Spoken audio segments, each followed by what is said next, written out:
As we witnessed another emotional climax of The Bachelor tonight, we begin here with a story about a very different kind of search for love. Online dating has become increasingly sophisticated. You can now filter by age, gender, eye color, body weight, and race.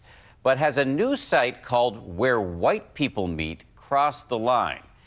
Here's ABC's Gloria Riviera. You're the person I want to spend my whole life with. While the Bachelor finale makes it look like a fairy tale on TV,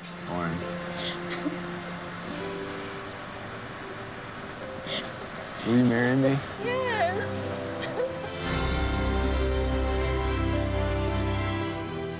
for many, finding love online can easily turn into a nightmare. So this is my profile. Just ask Dawn Fraser. And I've had horrible, ridiculously bad dates. But getting someone to respond to her messages, let alone go on a date, has proven to be a challenge. Some people do distinguish that they only want a white person or they only want Asian. She's one of many women who say that winning the game of online dating may all come down to the color of your skin. I know as a black woman in this online dating world, it's going to mean that I'm going to have to contact many more people in order to just get a typical response that a person not of color might get on a normal day.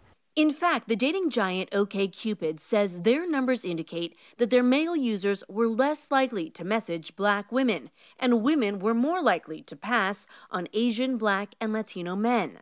But there's a new site that has many questioning how exact preferences can be. WhereWhitePeopleMeet.com. First come to the first page, it's pretty much like every other dating website out there. Sam and Jody Russell are the masterminds behind the 2-month-old dating site, launching the business with this billboard in their hometown of Salt Lake City, Utah, a region more than 90% white. Where White People Meet, the name alone. Did you expect a little bit of backlash? We counted on that. That was part of our marketing You plan. knew it would be controversial. We did. We knew it had to be. The billboard causing such offense, the city made them take it down. I thought white people met everywhere. The first question I asked was, is this for real? I wanted a gal who shares my passion for Celine Dion. The site may have been the butt of many late-night jokes. I thought we already had a place where white people meet. Isn't that The Bachelor? But it also encapsulated the controversy surrounding race and online dating. As the creators of this site, you guys have been personally accused of being racist. We're not racist at all, without question. Our lifestyle shows it, the things we do, the people we associate with, the way we conduct ourselves each and every day proves it. They say the site does too. Users are not required to check a white racial preference, nor are they kicked off for not being white, even though the name would suggest otherwise. But in the over $1 billion industry, being very specific is becoming the norm. Nowadays, sites are going the extra mile, allowing users to filter date options according to religion, height, body size, and race. United in faith and purpose. Sites like Christian Mingle, Our Time for older daters, and Where'd you guys meet? We met on blackpeoplemeet.com. these ads, Sam says, is how the idea for the site came to him. What do you think people would be surprised to know about you? Someone who's created a site called Where White People Meet. My best friend growing up was a Hispanic kid, still is, very good friends. I dated a black girl for quite a while. We actually lived together for a few months, and this is when I was younger. Like Jody, I've got a lot of great black friends, and so I think it does surprise people a little bit, because I really think a lot of people, when we first started the site, figured it was going to be some sort of platform for white supremacists. Yep, exactly right. Are you saying that it's taken someone who has the reputation of being open, accepting, to start a conversation like this? I think it's a perfect platform. Yeah, maybe so. Yeah. And what do you hope that the website does for the conversation on racial equality? That maybe it gets people talking, and maybe we realize that we don't have to get offended every time we hear the word white or we hear the word black. Recent data shows that 54% of millennials are dating outside their race, 88% saying they'd be open to it. But critics worry a site like this creates a forum for racial prejudice. In the terms, it says you cannot do anything that what? Correct.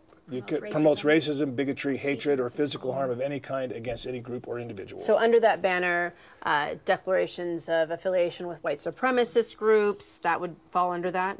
Yes, racism. and/or some sort of a black extremist group. We're not going to allow it either way. What are we looking at here?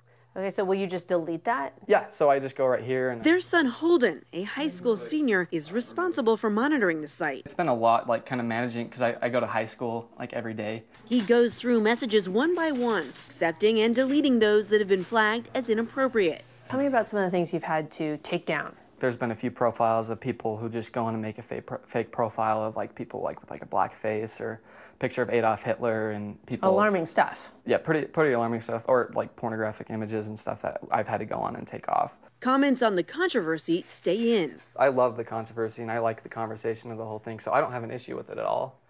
And I'm glad I can be a part of it, honestly. At 18, do you think you're prepared to do that? Yeah, and I kind of have, like I said, that entrepreneurial spirit. So I've always This isn't about just business. It's also about a national conversation on racial discrimination. Yeah. It's so appalling because the the implication of where white people meet is that these poor white people are having trouble meeting, which is not true. The world is our oyster. Emma Tessler is the founder of the matchmaking service The Dating Ring. She says the majority of her clients do have a racial preference. More often than not, it's white. For whatever reason, people still feel like it's okay to say, I only want to date white people. I mean, you would never be able to say, I only want to hire white people. An issue, she says, that goes beyond dating sites. If there's any experience where people are making negative generalizations about a huge swath of people based on the color of their skin, then we need to be talking about it. A problem the Russells are now having to address. And better to talk about it than leave it unsaid. Oh, for sure. Esters, I think when you don't talk about things, and I think we've gone on a couple radio shows where they would, with colored radio shows, and they love Sam, and they are saying thank you. Do you think it's an opportunity for people to become educated? I mean, listening to you just now talk about colored radio programs, that is a term that today, the word colored alone is something people would bristle at, and they do. So my question is, do you think that there's something to be gained from opening the conversation around something as simple as a dating app that can help? It's really for Jody. I just want to get her take on that. You got it. I think what it does, it's almost like takes the handcuffs off, I think, in a small way. And if we're the people that start the ball rolling and talking about it and getting it so it's not a big deal, I think it's huge. A really key question that you want to ask yourself is, why is it that race is so important to you? And when you begin to examine why it is, I believe that you'll find that it's not necessarily race that's important to you, but it could be values that are important to you. Dawn is open to meeting men outside her race, but she says in today's world, if going on a date is the goal, a site targeting black singles just might be her best bet in finding the perfect match. So I think that the value is that you actually are going to get some responses. You are going to get some type of traction without feeling like the stigma of being a person of color. For Nightline, I'm Gloria Riviera in Salt Lake City, Utah.